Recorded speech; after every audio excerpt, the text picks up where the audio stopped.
اور بلیٹن کے آغاز میں سب سے پہلے افسوسناک خبر دیں گے کہ اسلام آباد کے پیمز اسپتال کی نرسری میں آگ لگنے سے 14 نومولود بچے جاں بحق ہو گئے۔ ریسکیو حکام کے مطابق اسپتال میں لگی آگ پر قابو پا لیا گیا، جبکہ کولنگ کا عمل جاری ہے۔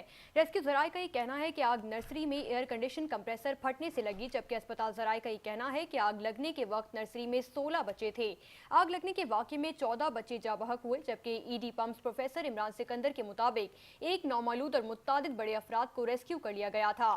آگ لگنے کی حتمی وجہ تاحال معلوم نہیں ہو سکی، جبکہ واقعے کی انکوائری کے لیے ایڈیشنل ڈپٹی کمشنر جنرل کی سربراہی میں کمیٹی بھی تشکیل دے دی گئی ہے۔ ضلع انتظامیہ کے مطابق آگ پیمز اسپتال کی ایم سی ایچ وارڈ کے تیسرے فلور پر لگی۔ امدادی سرگرمیوں میں 6 فائر بریگیڈ اور 4 ایمبولینسز نے حصہ لیا۔ صدر مملکت آصف زرداری نے پیمز اسپتال آتش زدگی کے افسوسناک واقعے پر اظہار افسوس کیا ہے، جبکہ صدر مملکت نے آتش زدگی سے جاں بحق نومولود بچوں کے لواحقین سے ہمدردی کا اظہار کیا۔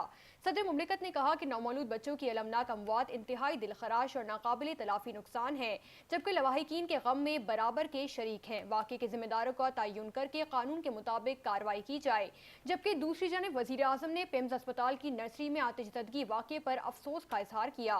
ان کا کہنا تھا کہ افسوسناک واقعے کا نوٹس لیتے ہوئے تحقیقات کی ہدایت کرتے ہیں۔ وزیر اعظم نے مزید کہا کہ بچوں کے ساتھ ایسی صورتحال ناقابل تلافی جرم ہے۔ واقعے کے محرکات کا جائزہ اور ذمہ داران کا تعین کیا جائے اور ذمہ داروں کے خلاف سخت سے سخت کارروائی عمل میں لائی جائے گی۔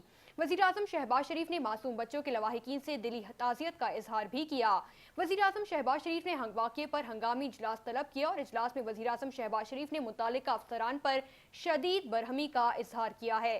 وزیر اعظم نے اعلیٰ سطح تحقیقات کے لیے انکوائری کمیٹی بھی تشکیل دی ہے۔ وزیر اعظم نے وفاقی سیکریٹری صحت اسلم غوری کو عہدے سے بھی فارغ کر دیا ہے۔